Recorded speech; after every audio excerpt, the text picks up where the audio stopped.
الله حمدا يليق بجلاله وعظيم سلطانه، والشكر له على ما أولانا من سابغ نعمه ظاهرة وباطنة. اللهم صل وسلم وبارك على نبينا محمد وعلى آله وصحبه أجمعين. adúpẹ́ fún Ọlọ́run ọba wa, ọba tí ó ròyìn ara rẹ̀ wípé wa huwa al-qahiru fawqa ibadihi wa huwa al-qawiyyul aziz, ọba alágbára lórí gbogbo alágbára láyé, ọba tí pàápín ohun tá a lè máa wò ní ọlá, walillahi khaza'inu samawati wal ard, gbogbo ohun tá a lè máa wò ní ọlá, gbogbo ohun tá a lè máa wò ní ipò, wallahi kápọ̀ Ọlọ́run ọba ló wà. Ọba náà ní máa fún ẹni tó wù á sì gbà kúrò lọ́wọ́ ẹni tó wù jalla jalaluhu. Àwa bí Ọlọ́run ọba wa náà, gbogbo oore tọ́lọ́run ọba sì fẹ́ nìkọ̀ọ̀kan wa, Ọlọ́run dákun mọ́sà jọ̀ọ́ kalẹ̀ mọ́ wa lọ́wọ́. Àlékún kí Ọlọ́run, àlékún ìgẹ́ Ọlọ́run fún aṣáájú wa, ọ̀gá wa, àwòkọ́ṣe dáadáa, aláàánú wa, ànábì wa Muhammad sallallahu alayhi wa sallam.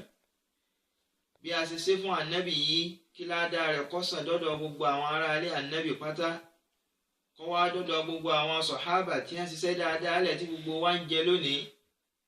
Àwa bí Ọlọ́run ọba kó má yọ èmi àtẹ̀yin náà lẹ̀ nínú ẹni tí ó gba ládàá ẹni tó ṣe sallallahu alayhi wa sallam.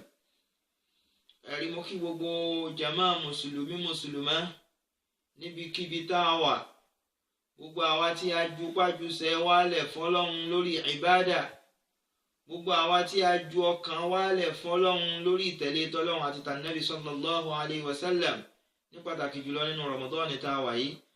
Mo kí wa wípé assalamu alaykum wa rahmatullahi wa barakatuh. Ìkẹ́ Ọlọ́run, àánú Ọlọ́run, àtúbọ̀tán dáadáa, ìfàyàbalẹ̀ tinútòde, ìsọlọ́sàn ìsọlóru, Ọlọ́run dákun mọ́sà máa ṣe fẹ́ni kọ̀ọ̀kan wa. Ẹ̀rí ibi tí a máa lọ lónìí, òun náà ni tí ó ní í ṣe pẹ̀lú inú ilé ẹnì kọ̀ọ̀kan wa. Gẹ́gẹ́ bí àwọn Yorùbá ní bí inú ilé ọba dùn, wọ́n ní bí ìgbẹ́ ni ìgboro rí. Inú ilé ẹnì kọ̀ọ̀kan wa Ọlọ́run má jẹ́ ó dàrú. Ọlọ́run ọba dá gbogbo ń tá ń pè ní àgbáńlá ayé, gbogbo ń tá lè máa wò ní kọ́ńtínẹ́ǹtì kọ̀ọ̀kan, àwọn èèyàn sì ń bẹ́ńbẹ́. Gbogbo ń tá wá ń pè ní kọ́ńtínẹ́ǹtì yìí, látara rẹ̀ a máa rí ń tá ń pè ní kọ́ńtírì kọ̀ọ̀kan. Gbogbo àwọn èèyàn tó kó sínú kọ́ńtírì yìí, látara rẹ̀ a máa yọ stéètì kọ̀ọ̀kan. Ẹ̀rí nínú stéètì yìí a máa rí local government. Látara local government a máa rí ààyè ẹnì kọ̀ọ̀kan wa, àdúgbò ẹnì kọ̀ọ̀kan wa, gbogbo ẹ̀ wá parí sínú ilé ẹnì kọ̀ọ̀kan. Èyí fi wá ń yé wa wípé àṣẹ tí gbogbo orílẹ̀-èdè ọba dá, bákan náà tí àdúgbò ẹnì kọ̀ọ̀kan wa ọba sunwọ̀n, tínú ilé ọba sì ní fàyàbalẹ̀, àṣẹ iṣẹ́ náà ń bẹ lọ́wọ́ àwọn méjì tí í ṣe bàbá àti ìyá. Ìyẹn lọ́lọ́run ọba fi ń sọ nínú al-Qur'an Karim wípé a'udhu billahi minash shaitanir rajim wa ma khalaqa adh-dhakara wal-untha inna sa'yakum la shatta. Ọba náà fi ń yé wa wípé òun dá ọkùnrin ó sì dá obìnrin. Ọlọ́run ọba ò wá dá wọn lásán, àti àwọn méjèèjì ní ẹni róòlù tí wọ́n fẹ́ play. Wọ́n níṣẹ́ tí wọ́n gbọ́dọ̀ ṣe nínú fámìlì káwùjọ ó lè dáa, káwọn náà ó lè ní fàyàbalẹ̀ ọkàn lórí ntọ́lọ́run ọba ṣe fún wọn. Ẹ̀rí látara èyí, a jẹ́ pé Ọlọ́run ọba gbé iṣẹ́ lé bàbá lọ́wọ́, ó sì gbé lé ìyá lọ́wọ́. Èyí táwa máa mú bẹ̀ lónìí ni ti bàbá. Ọlọ́run mọ́sà àbọ̀ wọn alẹ́ mi pẹ̀lú lẹ́kṣọ̀ mi tábà tún ṣe àmọ́ sọ́npa ti ìyá. Ìyí ni ó jẹ́ pé tọ́pìkì wa ní mumayyizatul abil mithali. Mumayyizatul abil mithali. Kí ni àwọn qualities of the role model father? Kí ni àwọn àròyìn tá a lè rí lára ẹni tá a lè pè ní bàbá dáadáa nínú ilé? Àwọn ìròyìn wo la lè rí?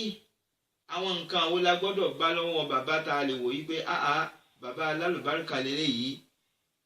Torí pé táwọn àròyìn bá wà nínú ilé, bàbá ó ní fàyàbalẹ̀ ọkàn, ìyá náà ó ní fàyàbalẹ̀ ọkàn, àdúgbò náà ò ní jẹ́ ìpayín kéke, àwa náà ó lè ní rest of mind lórí ntọ́lọ́run ọba ṣe fún wa. àwa bí ọlọ́run ọba gbogbo ìta fẹ́ sọ ọlọ́run dákun mọ́sàájú ó wúlò fẹ́ni kọ̀ọ̀kan wa láyé ní kásìjì rẹ̀ ń jọ gbé ní alkiyama. ẹ̀rí pẹ̀lú tọ́pìkì tí a mú yìí tá a pè ní mumayyizatul abil mithali, qualities of the role model father.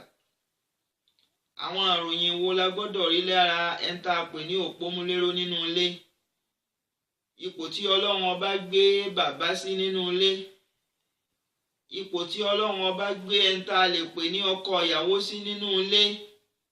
kì í ṣe pò lásán, kì í ṣe pàǹfẹ́nu jẹ́ ọkọ nínú ilé, àbáǹfẹ́nu jẹ́ bàbá àwọn ọmọ nínú ilé, àbáǹfẹ́nu jẹ́ ọkọ ìyàwó nínú ilé. ọlọ́run ọba ròyìn gbogbo ẹni tó lè jẹ́ òpómúléró pé ar-rijalu qawwamuna 'ala an-nisa. ọlọ́run ọba ní ẹ̀yin ọkùnrin la yàn ní òpómúléró nínú ilé.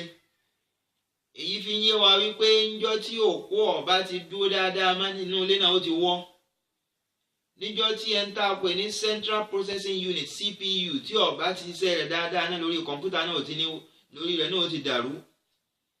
níjọ́ tí òpómúléró tó bá ti di wípé ikán ti ń mú tí sì ti ń jẹ, níjọ́ náà nínú ilé náà ò ní tò mọ́.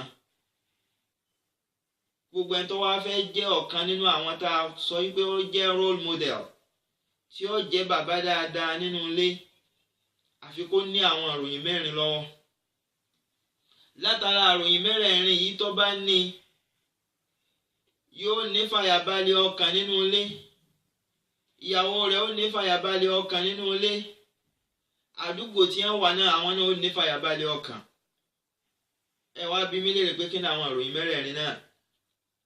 tá a bá ti rí mẹ́rẹ̀ẹ̀rin, ẹ jẹ́ á kínú ilé náà pé wọ́n báríkà. inú ilé tí mẹ́rẹ̀ẹ̀rin náà ọba ti sí, àfi kí wọ́n tún ṣòkòtò wọn mú dáadáa, kí wọ́n padà sínú àwọn àròyìn náà, káwọn náà ó lè di ọ̀kan nínú àwọn ìdílé tí ó ní fàyàbalẹ̀. ọlọ́run dákun mọ́sà sẹ́ni kọ̀ọ̀kan wa nírú ìdílé bẹ́ẹ̀. àkọ́kọ́ ìròyìn tá a gbọ́dọ̀ bá lọ́wọ́ ẹni tá a lè pè ní òpómúléró nínú ilé, bàbá dáadáa, ni wípé tarbiyatun imaniyatun diniyya. irú bàbá bẹ́ẹ̀ gbọ́dọ̀ rí ìyàwó rẹ̀ sí ojú ọ̀nà tọlọ́hun, bá a ṣe mọ ọlọ́hun, bá a ṣe mọ ọlọ́hun ọba sìn. irú bàbá bẹ́ẹ̀ gbọ́dọ̀ rí àwọn ọmọ rẹ̀ sójú ọ̀nà bá a ṣe sin ọlọ́hun, bá a ṣe mọ ọlọ́hun. eléyìí ni ó jẹ́ kí irú ìdílé bẹ́ẹ̀ kí wọ́n fàyàbalẹ̀ lórí ntọ́lọ́hun ọba ṣe fún wọn. yóò jẹ́ kí àwọn ọmọ yìí ó lè mọ bẹ́ẹ̀ yẹn ṣe respect àwọn òbí ẹ̀. àwọn àgbàlagbà sọ wípé ìbẹ̀rù ọlọ́run ni ìpìlẹ̀ ọgbọ́n. gbogbo ibi tí ó bá ti sí ìtọ́sọ́nà ń pa tọlọ́run, inú ilé náà ò ní tò. yóò tọ́ wọn sójú ọ̀nà bó lè yẹn ṣe ké pọlọ́run nígbà tí ara bá dẹni àtìgbà tó bá tún fún pẹpẹ díẹ̀. ẹ já fúnra wa ní practical example tí gbogbo òpómúléró nínú ilé, gbogbo bàbá nínú ilé ó fi mọ̀ wípé iṣẹ́ wọn alákọ̀ọ́kọ́ ni. ẹ wo ànábì wa Ismail alayhi salatu wassalam, ọlọ́run ọba gbé kalẹ̀ fún wa gẹ́gẹ́ bí role model àtàwọn ànábì yòókù. ọlọ́run ọba ní wa kana ya'muru ahlahu bis-salati waz-zakah wa kana 'inda rabbihi mardiyya. ọlọ́run ọba sọ suratu Maryam wípé ànábì wa Ismail kana ya'muru ahlahu bis-salah, ọmọ pa àwọn ará ilé rẹ̀ láṣẹ pé ọyẹ dìde ẹ ti kírun, ǹjẹ́ ẹ ti kírun bí ìjẹ́ ẹ ti sin lọ́hun, ǹjẹ́ ẹ ti sàwọn àbádà tó yẹ kẹ́ ẹ ṣe. waz-zaka, bákan náà ó ń pa wọ́n láṣẹ zaka, a jẹ́ pé ó fi iṣẹ́ tí wọ́n máa ṣe lé wọn lọ́wọ́, torí pé ẹni tí ò ṣiṣẹ́ báwo ló ti fẹ́ rówó, ẹni tí ò sì lówó lọ́wọ́ báwo ló ti fẹ́ yọ zaka. wa kana 'inda rabbihi mardiyya. ọlọ́run ọba ní látara ẹni tí ànábì Ismail ṣe yìí, ọdẹ ni ìyọ́nú lọ́dọ̀ ọlọ́run. àṣetáwa náà bá fẹ́ di ẹni ìyọ́nú nínú ilé wa, tọ́lọ́run máa yọ́nú síṣẹ́ wa, ọlọ́run máa fàlùbáríkà sí orí àwọn fámìlì wa. àṣẹńtà pè ní òpómúléró bàbá nínú ilé, òun náà gbọ́dọ̀ mójútélé yìí. gbogbo wa ká lè jẹ́ àáfàá, ṣùgbọ́n gbogbo àwọn nǹkan tí ó bá yé wa, ǹjẹ́ a pe àwọn àáfàá tí wọ́n dúró ti tọ́lọ́run àti tànábì sallallahu alaihi wasallam pé kí wọ́n ṣàlàyé ẹ̀ fún abí. ìta máa rí ilẹ̀ Yorùbá ni pé ńgbà tí business bá fẹ́ mẹ́ẹ̀ wọ́n pa àwọn afẹ́ wa bá ní ké Yásìn àwọn afẹ́ bá ní ké sáwákà ìjà pé wọ́n ń jọ́kan náà rí pé ẹ dákun ẹ ṣe wáàsí fún wa bá a ṣe ń kírun ní bá a ṣe ń ṣàlùwàlá ní ìjọ tọ́ bẹ́ẹ̀ bó la ṣe ṣe léyìí ẹ sọ̀rọ̀ Ọlọ́run ọba fún wa kẹ́mi wọ́n tutù èyí ni ó fi jẹ́ wípé irú ìdílé bẹ́ẹ̀ ó dúró lórí ìtọ́lọ́run ó wà lórí solid foundation sẹ́mi pé ńgbà tí foundation ọba sì ti dáa gbogbo téèyàn bá fẹ́ kọ́ sókè rẹ̀ náà ò lè dáa tí foundation bá dúró dáadáa gbogbo àwọn nǹkan yòókù náà ó dáa kí gbogbo bàbá gbogbo ẹni tá a pè ní ọkọ nínú ilé tó bá fẹ́ jẹ́ àwòkọ́ṣe dáadáa nínú ilé kó mú alákọ̀ọ́kọ́ tá a sọ yìí torí pé ìtọ́pọ̀ ńlẹ̀ Yorùbá náà ní tá a bá tún wà àwùjọ wa wọn á ní ọmọ tó dáa ní ti bàbá ẹ̀ èyí tí ọ̀dà àtìyá rẹ̀ ní ọ̀rọ̀ yìí rí bẹ́ẹ̀ rárá àwọn méjèèjì ní ọjọ́ ní ipa tí wọ́n kọ́ kó ń bẹ̀ lára ipa ti bàbá là ń sọ yìí kílè ọmọ jẹ́ alákọ̀ọ́kọ́ ẹ̀rí ẹlẹ́ẹ̀kejì ń bẹ tí gbogbo bàbá rẹ̀ gbọ́dọ̀ mú lọ́wọ́ náà ni an-nafaqatu 'ala al-usra kí bàbá kọ̀ọ̀kan ó dé okùn ṣòkòtò rẹ̀ kó lé nípa ìnáwó tí ó ná lórí fámìlì rẹ̀ torí tá a bá wà àwùjọ wa nílẹ̀ Yorùbá a rí pọ̀pọ̀lọpọ̀ ọkùnrin ò tiẹ̀ fẹ́ sojúṣe kankan mọ́ ẹlòmíì ó wá bímọ lọ rẹ́rẹ́rẹ́ yóò pé abí sọ́lọ́run lọ́rùn Ọlọ́run ọba rẹ̀ wo ló bí sí lọ́rùn ọba ti ṣàlàyé fún wa nínú Al-Qur'ani Karim ká má wulẹ̀ tanra wa jẹ Ọlọ́run ọba sọ nínú Al-Qur'ani yìí pé liyunfiq dhu sa'atin min sa'ati Ọlọ́run ọba ní gbogbo ẹ̀yin bàbá nínú ilé gbogbo ẹni tóun náà wo ra rẹ̀ gẹ́gẹ́ bí baálé nínú ilé Ọlọ́run bá lẹ́ni tọ́lọ́run bá fẹ́ fún ẹni tí dúkìá tiẹ̀ tọ́lọ́run bá ní kó pọ̀ tó lówó lọ Ọlọ́run bá ní kó ná èyí kó máa bá gbogbo àwọn tí wọ́n lówó lọ tó jẹ́ pé wọ́n máa sọ pé àwọn lówó fàájì ṣùgbọ́n àwọn ò lówó tí wọ́n ná fáwọn fámìlì wọn nù ilé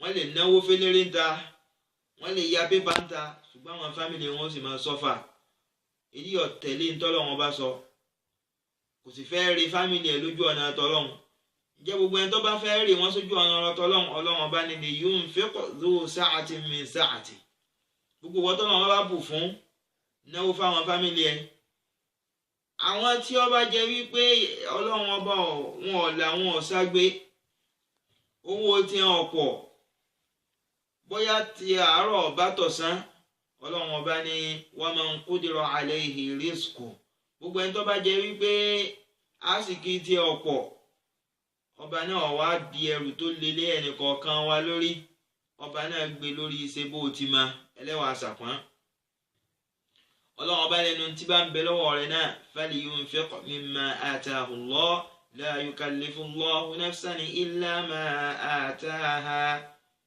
Ọlọ́run ọba lẹ́nu tí ń bẹ lọ́wọ́ rẹ̀ náà ní kó ná fáwọn fámìlì rẹ̀ mọ́ wàá wo àwọn fámìlì ẹ wípé kò sí ń tọ́kàn ọ́ kíyàwó rẹ̀ ọkàn bímọ fún ọ lásán ni ìtọ́jú ọmọ ìtọ́jú ìyàwó kọ̀ọ̀kan ọrùn rẹ̀ lọ́wà ọba náà ti ṣàlàyé ẹ̀ tọ́lẹ́ lómi inú àwọn tá a pè ní bàbá baálé nínú ilé nígbà tó bá rí pàgbára àwọn ọ̀ka mọ́ yóò wá dasá gidi ẹ̀yin ọmọ ẹ̀kọ́ rí sọ́dọ̀ ya yín yóò wá lé àwọn ọmọ sọ́dọ̀ ya wọn ẹ̀dá ọkùnrin bóyá sẹ́ ìyá náà bóyá kò sì dúró déédéé níbo ni kò ti wá rówó tọ́ wọn sírú ẹni bẹ́ẹ̀ náà wá fẹ́ ní fàyàbalẹ̀ lórí orí tọ́lọ́run bá ṣe fún un njó lọmọ ò ní dọmọ ọlọ́mọ jẹ̀mọ́ njó sì níyàwó ò ní dìyàwó oníyàwó àbí bẹ́ẹ̀ kọ́ jẹ̀mọ́ njó náà lọkùnrin náà ò ní dọkọ ọlọ́kọ tí ò ní máa wá rìn gbàrígbàrí káàkiri tí ò ní mójútó nulẹ̀ ẹ jẹ́ ká mójútó eléyìí dáadáa kọjá ẹlẹ́ẹ̀kejì tá a mú lọ́wọ́ lára àwa tá a gbọ́dọ̀ bá lọ́dọ̀ bàbá dáadáa òpómúléró dáadáa tó fẹ́ tolé kó sán ṣòkòtò ẹ̀ láti náwó lórí àwọn fámìlì ẹ̀ à ń jájú mọ́ ìyàwó kọ́ pé ìwọ ìyàwó kó bá ìwọ náà wáṣẹ́ lọ àpé kí ìyàwó ọmọ ran ọkọ rẹ̀ lọ́wọ́ ṣùgbọ́n ìrànlọ́wọ́ alákọ̀ọ́kọ́ ọ̀dọ̀ baálé ilé lọ́gbọ́dọ̀ ti wá tó o bá ti mọ̀ pọ̀ ọ̀ka ìwọ náà wá ṣe bágbára rẹ̀ ṣe mọ́ ẹlòmíì ò ní ṣe níwọ̀n agbára rẹ̀ yọkàn wo lámaní pé lámaní náà ilé fúláàtì ní gbé ẹjẹ́ mi náà gbé bí agbára rẹ̀ ò sì ká lámaní ìyàwó mẹ́rin ló ní ẹjọ́ náà fẹ́ mẹ́rin agbára rẹ̀ ò sì ká lámaní ọmọ 20 something ló bí ẹjọ́ náà bí kó tó bẹ́ẹ̀ á bí sọ́lọ́run ọba lọ́rùn. Ọlọ́run ọba kò pé kó bí sóun lọ́rùn, ọba náà fẹ́ kó wo àpò rẹ liyunfiq dhu sa'atin min sa'atihi wa man qudira alayhi rizquhu falyunfiq mimma ataahu Allah. Ọba náà pé ọkàn bíyàn dálẹ̀ lásán, ó bíyàn tó sì náwó lórí wọn ni. Èyí kọ́ máa jẹ́ lẹ́ẹ̀kejì.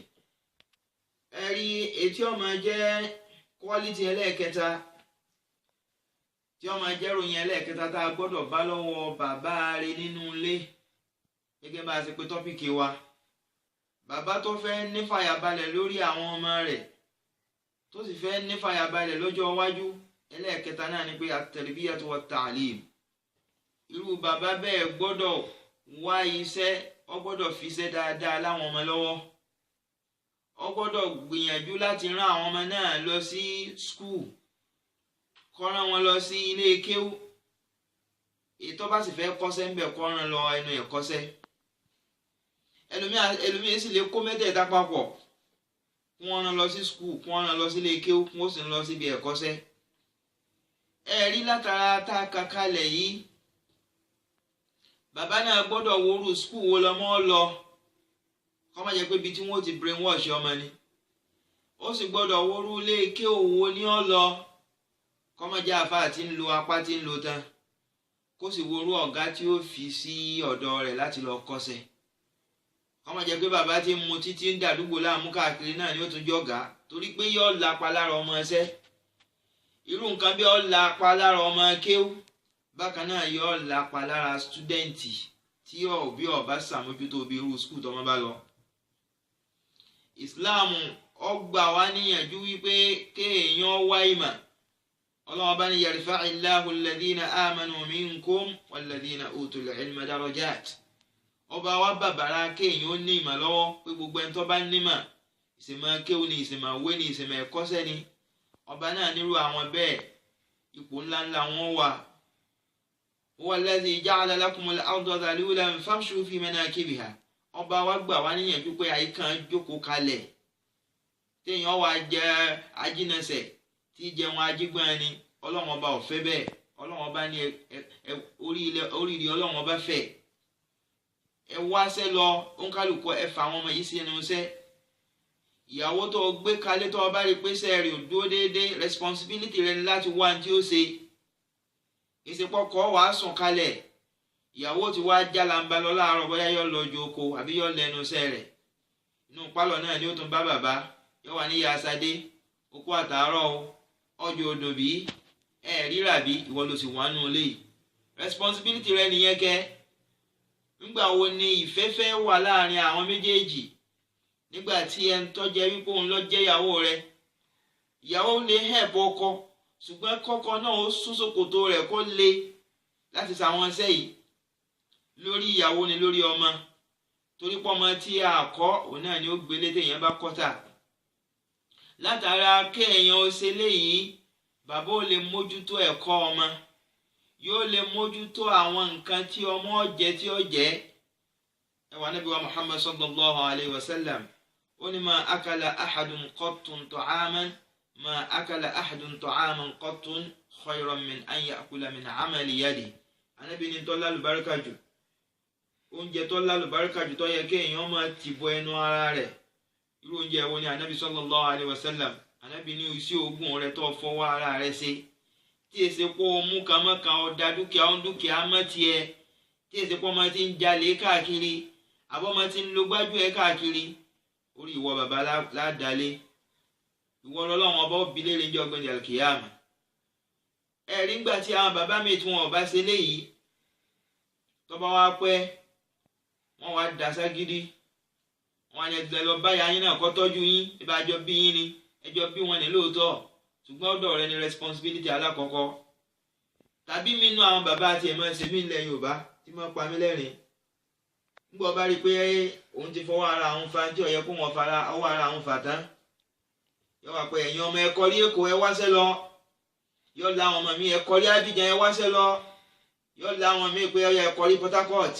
Ẹ dákun jàmáà, ó gbéṣẹ́ kalẹ̀ lẹ́kọ̀ọ́ táwọn ọmọ ẹ̀yọ́ lọ ṣe, ó gbéṣẹ́ kalẹ̀ ní Port Harcourt táwọn ọmọ ẹ̀yọ́ lọ ṣe, àbó gbé iṣẹ́ kalẹ̀ fún Abidjan tí wọ́n lọ ṣe. irú àwọn ọmọ bẹ́ẹ̀ tí wọ́n bá wá lé bọ́ta bẹ́ẹ̀ tọ́pọ̀lọ́ wọn ọ̀bá mọ̀nà odò mọ́ wọn wá dasá wújú irú àwọn ọmọ bẹ́ẹ̀ wà máa ṣerú tó wọ́n ẹ dákun ẹ jẹ́ á mójútélé bàbá dáadáa nínú ilé fún àwọn ọmọ yìí ní ẹ̀kọ́ wọn tí ó jẹ́ kí wọ́n ní ọjọ́ ọ̀la dáadáa fún wa ní ẹ̀kọ́ tó yè kooro ọba wa ti sọ fún wa pé yarfa'illahu alladhina amanu minkum walladhina utul ilma darajat ọlọ́run ọba láwọn tí òun ó gbé sípò tó ga àwọn tí wọ́n lẹ́nu ọ̀rọ̀ láwùjọ làwọn tí wọ́n gba ọlọ́run ọba gbọ́ lódodo àtàwọn tó jẹ́ wípé wọ́n wá ìmọ̀ wọ́n ní ìmọ̀ wọ́n sì fi mọ̀ wọ́n ṣàǹfààní fáyé ọlọ́run dákun mọ́sá wà pẹ̀lú ẹlẹ́nìkọ̀ọ̀kan wa. ẹ̀rí ẹlẹ́ẹ̀kẹrin bẹ nípa èyí tí mo sọ wípé gbogbo ẹni tó bá fẹ́ jẹ́ bàbá dáadáa nínú ilé àwòkọ́ṣe dáadáa òpómúléró nínú ilé ipò tó yẹ ká bá ẹni tá a pè lọ́kọ tí èso ọkọ súẹ́súẹ́ ẹni tá a pè ní bàbá nínú ilé tí yóò tó létí nínú ilé náà ó sì lálùbáríkà. ẹlẹ́ẹ̀kẹrin bẹ ni wípé irú ẹni bẹ́ẹ̀ gbọ́dọ̀ ní alqudwatu alhasana ó gbọ́dọ̀ jẹ́ àwòkọ́ṣe dáadáa nínú ilé. irú bàbá bẹ́ẹ̀ ò ní jẹ́ òkúrọ́ tí wọ́n sọ pé wọ́n mo ti mú owó ń bi owó ìyá rẹ̀ mọ́ sọ fún ìyá rẹ̀ tó bá dé o àbálejò kan ní ń bọ̀ ẹ sọ pé ìsínlé irọ́ ló ti fi pilẹ̀ nínú ilé yìí. irú bàbá yìí gbọ́dọ̀ jáwọn àwọn ọmọ rẹ̀ ìyàwó rẹ̀ ó gbọ́dọ̀ jẹ́ kí wọ́n mọ kí ní jẹ́ òdodo. tọ́lá nàbí sallallahu alayhi wa sallam sọ yìí pé fa inna as-sidqa yahdi ila al-birr. gbogbo ìgbà téèyàn bá ń sòdodo oore ni ó máa tibẹ̀ jáde. bàbá yìí gbọ́dọ̀ jẹ́ àwòkọ́ṣe dáadáa nípa lílámàánà àwòkọ́ṣe dáadáa nípa kéèyàn má jàǹbá ọmọnìkejì àwòkọ́ṣe dáadáa nípa kéèyàn má mú nǹkan oníǹkan mọ́ tiẹ̀ àwòkọ́ṣe dáadáa nípa kéèyàn kọ́mọ lẹ́kọ̀ọ́ níjó làwa náà pe àwọn ọmọ wa tá a jọ jókòó. bàbá gbọ́dọ̀ jẹ́ àwòkọ́ṣe dáadáa látara hiwar ìfekòlókun láàrin ọkọ àtìyàwó ìfekòlókun àpérò ìmọ̀ràn láàrin ọmọ sí bàbá. bàbá mi ti wòyàwó ẹ̀bẹ̀ tí ò ní làákàyè bí òmùgọ̀ èèyàn bẹ́ẹ̀ ni kò sì rí bẹ́ẹ̀. ẹ jẹ́ á padà sọ́dọ̀ ọ̀gá wa ànábì wa Muhammad sallallahu alayhi wa sallam. ànábì ní khayrukum khayrukum li ahli khayrukum li ahlihi wa ana khayrukum li ahli. ànábì lẹ́ni tó lálùbáríkà jù nínú yín ẹni tó lóore jù nínú ẹ̀yin ọkùnrin tẹ́ ẹ jẹ́ baálé nínú ilé yìí lẹ́ni tó ṣe dáadáa síyàwó ẹ̀ sáwọn ará fámìlì ẹ̀. ànábì èmi lẹ́ni àkọ́kọ́ tí mo kọ́kọ́ jẹ́ model example tí mo máa pe àwọn fámìlì mi fún ìfúnkulókun ìfọ̀rọ̀wérò àpérò láàrin wa. ẹ dákun látara àdìsí ẹjá wa náà wúra wa. ǹjẹ́ a pè ìyàwó wa jókòó pé ìyá alámarin lórí ọ̀rọ̀ ẹjẹ́ àjọ dímọ̀ràn lórí ẹ̀. ẹlòmíì yóò kàn máa gbọ́ àwọn advice tí ọ̀dà wa láti ta yóò sì máa implement ẹ̀ nínú ilé ẹ̀. inú ilé oníkálukú ó yàtọ̀ inú ilé ẹlòmíì ti dàrú tó fẹ́ kí tiẹ̀ náà dàrú. ìwọ lọ́wọ́ á múra pé lórí ìtọ́lọ́run tànábì sallallahu alaihi wasallam mo fẹ́ bèèsì ẹ̀ lé lórí. ẹlẹ́ẹ̀kẹrin ni pé kí gẹ́gẹ́ bí mo ti sọ kí irú bàbá jẹ́ ọjà àwòkọ́ṣe dáadáa. látara àwòkọ́ṣe dáadáa yìí ló fi pe àwọn ọmọ jókòó ọkọ wọn béèyàn ṣe respect òbí birrul walidayn ọkọ wọn béèyàn ṣe wà láwùjọ ọkọ wọn béèyàn ṣe wà láàrin àwọn téèyàn jọ jẹ́ ọ̀rẹ́ ọkọ wọn nípa àmúra. bẹ́ẹ̀ bá rí bàbá mi ńgbọ́ ọmọ rẹ̀ bá ti wọ tertiary institution bóyá wọ polytechnic ni bóyá wọ university ni lọ́mọ náà ti dìdàkudà. nígbà bá bàbá rẹ̀ ọ̀rọ̀ ọmọ rẹ̀ ti ń lọ́ǹtà ni ẹ̀fín àwọn náà ti wọ university àwọn náà ń sanjú oge ni ẹ̀fín ẹ̀lẹ̀. irú bàbá bẹ́ẹ̀ kò fẹ́ dáadáa fún lọ síwájú ara rẹ̀ àti fọ́mọ yìí. bàbá bẹ́ẹ̀ gbọ́dọ̀ jẹ́ àwòkọ́ṣe dáadáa. anabi sallallahu alayhi wa sallam jókòó níjọ́ kan Hasan wà ní ọ̀dọ̀ rẹ̀ èyí tí ń ṣe ọmọ rẹ̀. anabi sallallahu alayhi wa sallam wá ń kì sí ọwọ́ rẹ̀ bẹ́ẹ̀ ní kì sí ẹ̀kẹ́ rẹ̀ nípa àfẹ́ tó ní sí ọmọ yìí. sàábì kan wá ń wo anabi bí ṣe ń ṣe pé odidi pírẹsidẹ̀ntì ìlú ní kì sí ọmọ báyìí. ó wá sọ fún anabi pé sallallahu alayhi wa sallam yìí pé inna li asharatu minal walad ọmọ mẹ́wàá ni mo bí ṣùgbọ́n ma qabbaltu minhum ahadan. gbogbo ń tó ṣe òun ò kì sí kan rí inú àwọn ọmọ òun kóhun ó kì lókì ọmọ ọlá ọmọ oyè ọmọ àlùbáríkà jókòó lẹ́gbẹ̀ẹ́ mi ní olóhùn òṣèlú ẹ̀rí. anabi sallallahu alayhi wa sallam wà wọ́n báyìí pé wallahi man la yarham la yurham. anabi ni man la yarham la yurham. sọ̀rọ̀ àwọn ọmọ tí ọ̀jẹ̀ wọn ó dúró sẹ́gbẹ̀ẹ́ rẹ̀ kọ́ kún wọn mọ́ra yìí ọ̀kẹ́ wọn ní ìsìn tó bá dàgbà wọn náà ò ní láàánú ẹ lójú. man la yarham la yurham. ẹ jẹ́ akẹ́kọ̀ọ́ látara hadith yìí. ẹ jẹ́ káwọn ọmọ wọnú ilé pẹ̀lú wa kájọ jókòó papọ̀ níjókòó bàbá sọ́mọ. kájọ jókòó papọ̀ níjókòó bàbá ìyá àtọmọ. kẹwàá jọ máa dámọ̀ràn lórí gbogbo bọ́jọ́ wájú wọn ó ṣe rí. ibẹ̀ yẹn lẹ́ẹ̀tì máa ti ń bẹ lẹ́mìí ọmọ kọ̀ọ̀kan. ọmọ mi ọ̀rẹ́ tí ó fọ̀rọ̀ lọ́dọ̀ àwọn òbí ọlọ́gbẹ̀kọ́ wá láti ta ọwá implement ẹnu lẹ̀ wá lọ́mọ yàyàkuyà. ọmọ mi ò rójú àwọn òbí rẹ̀ ńlẹ̀ nítorí pé àwọn òbí lejú máa pé kóbi ọmọ bọ́mọ wí. ààyè bọ́mọ wí ọ̀tọ̀ ààyè tẹ́ ti fa ọmọ mọ́ra ọ̀tọ̀. ẹ fà mọ́ra yóò jẹ máa ti ń bẹ lọ́kàn rẹ̀. irú ọmọ bẹ́ẹ̀ tí ọba róbi tí ó fọ ìṣẹ́lẹ̀ tó bá ti ẹ̀jọ́ obìnrin nígbà àwọn òbí rẹ̀ ọba fààyè lẹ̀ fún kó tiẹ̀ bá wọn sọ̀rọ̀ àwọn ọ̀rẹ́ ní ọlọ́mọ kó káàkiri àwọn yẹn wọ́n máa fún ládìváìsì tí ọ̀dà ẹlòmíì ó ká adìváìsì tí ọ̀dà látara fíìmù tí wọ́n máa wò káàkiri. ẹjẹ́ amójútélé ká gba àdìsí ànítọ́ pé khairukum li ahli wa ana khairukum li ahli. Ànábì ní ẹni tó dáa jùlọ ẹni tó ṣe dáadáa sáwọn fámìlì rẹ̀ tó kó fámìlì rẹ̀ mára. tí ẹ ń tá a pè ní òpó múléró nínú ilé tó bá ṣe gbogbo àwọn nǹkan mẹ́rẹ̀ẹ̀rin tá a sọ yìí ó dá mi lójú pé insha Allah ta'ala inú ilé bẹ́ẹ̀ ó tó wọn ó sì lálàáfíà àwùjọ náà ó tó á lálàáfíà ọjọ́ iwájú àwọn ọmọ ẹ̀yọ́ da irú bàbá náà ó rí nǹkan fẹ̀mí tẹ̀ lọ́jọ́ iwájú. àwa bí ọlọ́run ọba Allahumma ahsin aqibatana fil umuri kulliha àbí ọlọ́run ọba gbogbo àdáwọ́lé ẹnì kọ̀ọ̀kan wa ọlọ́run dákun mọ́sá àjọ yọrí sí dáadáa. inú ilé wa ọlọ́run mẹ́jọ dàrú gbogbo inú ilé títí ń dàrú ọlọ́run dákun mọ́sá àbánitó gbogbo ohun tí ọlọ́run ọba sì fẹ́ ní kọ̀ọ̀kan wa ọlọ́run mẹ́jọ àkàn bànújẹ́ látara wọn. wa akhiru da'wana anil hamdulillahi rabbil alamin.